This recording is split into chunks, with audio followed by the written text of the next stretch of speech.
Welcome. Hi. Welcome. I sit here? Yeah, okay. Well, that was pretty fantastic.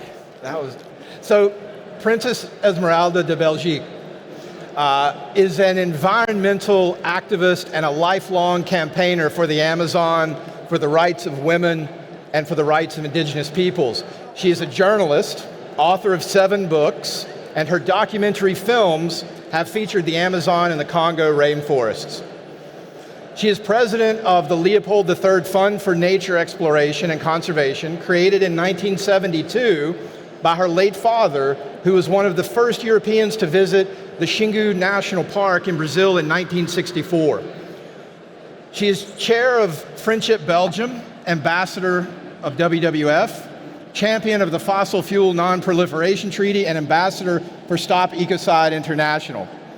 She was arrested in London in 2019 after joining an Extinction Rebellion week-long sit-in protest. Of her arrest, she said, quote, "The more people from all sections of society who protest, the greater the impact will be." Esmeralda, welcome. Thank you. Thank you so much for being here. It's a pleasure. Thank you, and hello, everybody. When we got to know each other, it was clear how important your family has been to your purpose in life. And I would just like you to talk to us about the link between your family and your activism, particularly your devotion to conservation of the Amazon and other ecosystems.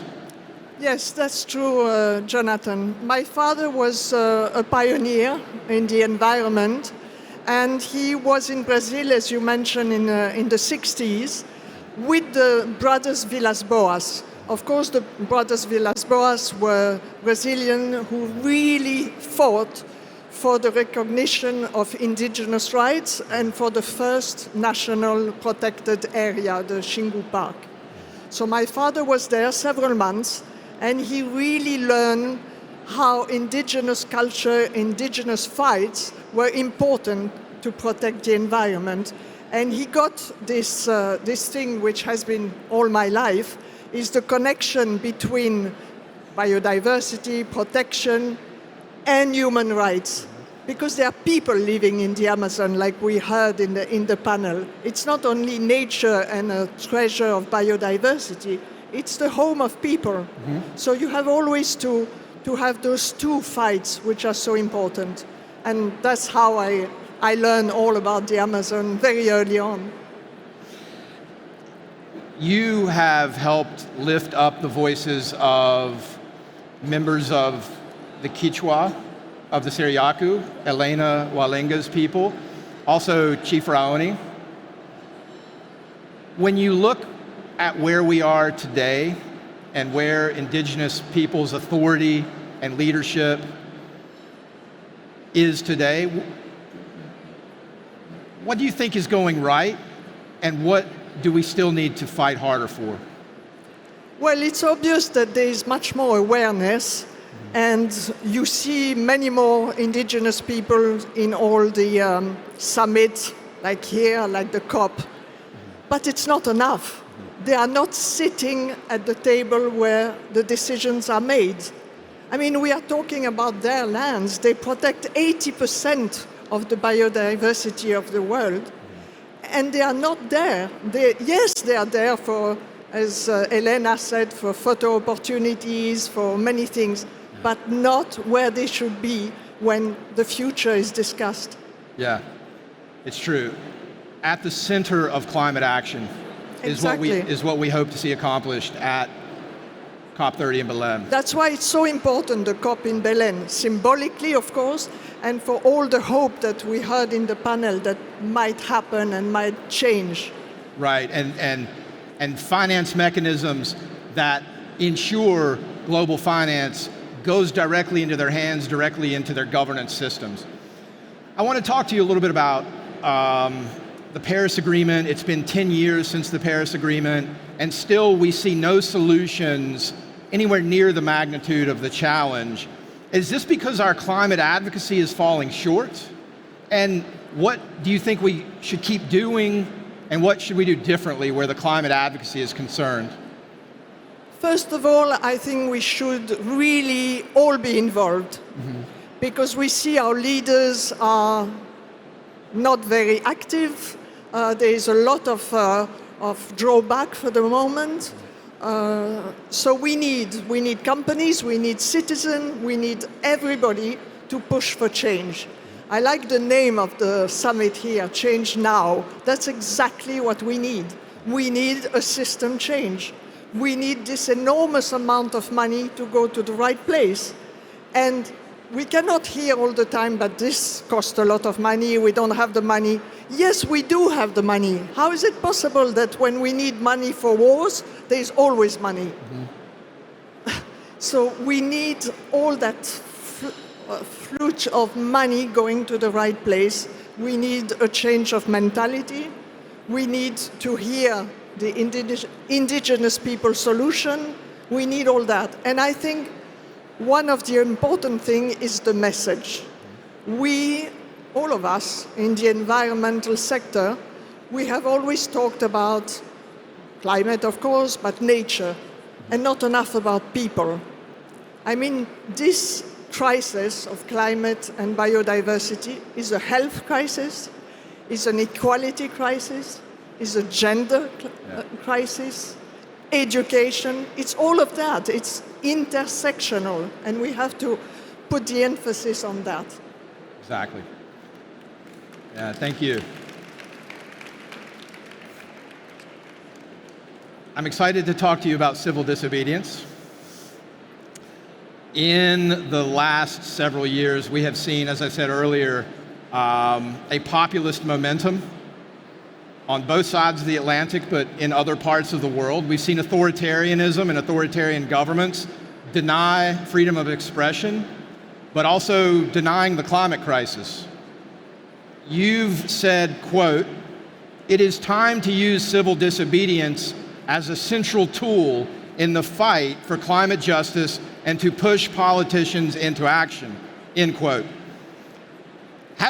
Has your position on civil disobedience evolved? What is your position today on civil disobedience?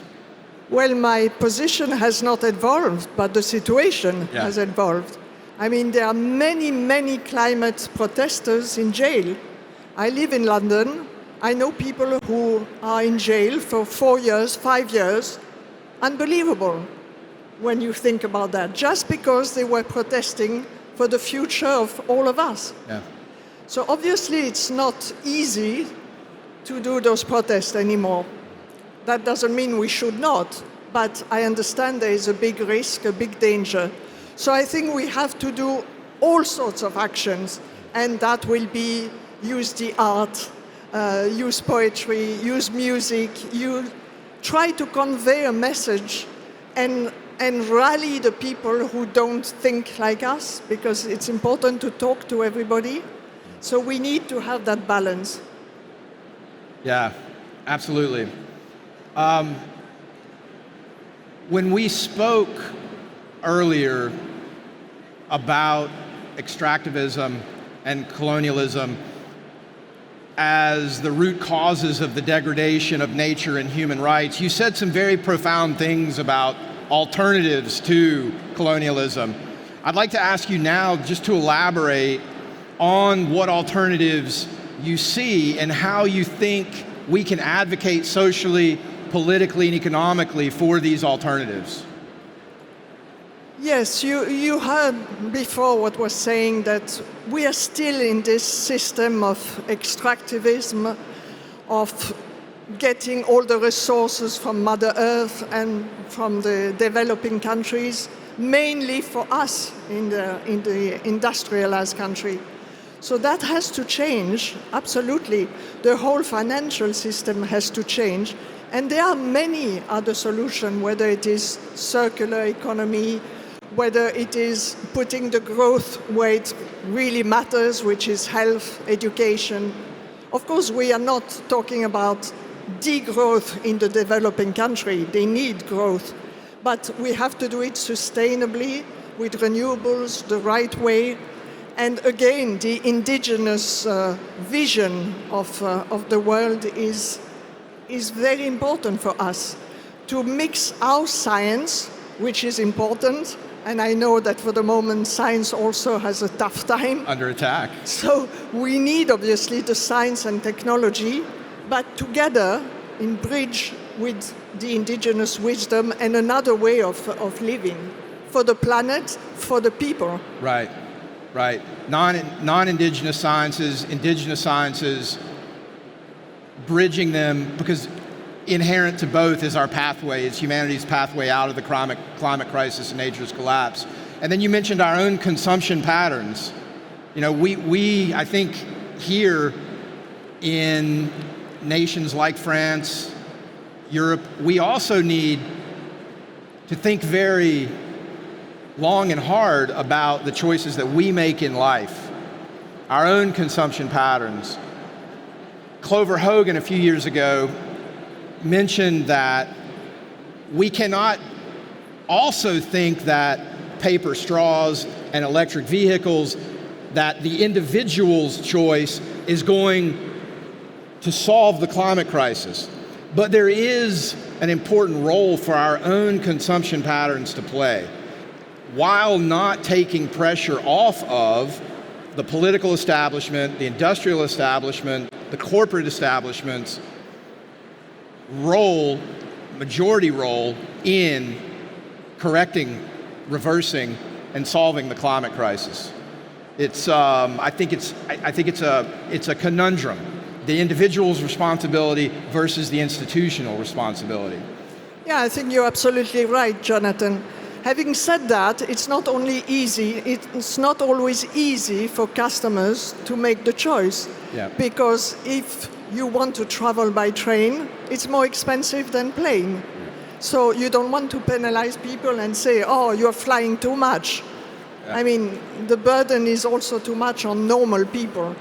There is an elite of extra rich people in our countries and in developing countries who have an impact much greater. We have to realize that as well.